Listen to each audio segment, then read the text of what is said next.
छोट्या पक्ष्यांना जीवदान ऑपरेशन मोकळा श्वास मोहीम.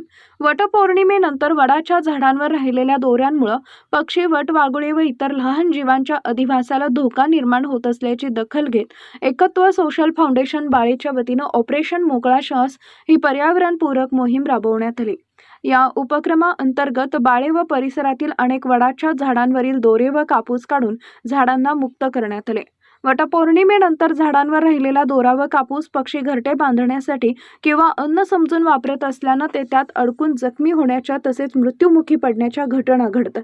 ही बाब लक्षात घेऊन धार्मिक भावना जपत अत्यंत संवेदनशीलतेनं झाडांवरील दोरे काढण्यात आले. यावेळी झाडाभोवती साचलेल्या निर्माल्य गोळा करून परिसराची स्वच्छताही करण्यात आली. कोरड्या दोऱ्यांमुळे आग लागण्याचा धोका निर्माण होऊ शकतो, त्यामुळे दरवर्षी ही मोहीम राबवण्यात येत असल्याचं अध्यक्ष दीपक कर्की यांनी सांगितलंय. या उपक्रमात प्रवीण गावडे, कुलदीप पवार, किरण सरवळे, ऋषिकेश हरसुरे, राजेश केकडे, शहाबाज मकानदार, दीपक कर्की, पिरप्पा कोळी, राजेश वाघमोडे, शुभम जाधव, पारस करंडे यांच्यासह एकत्व सोशल फाउंडेशनच्या सदस्यांनी सक्रिय सहभाग घेतला.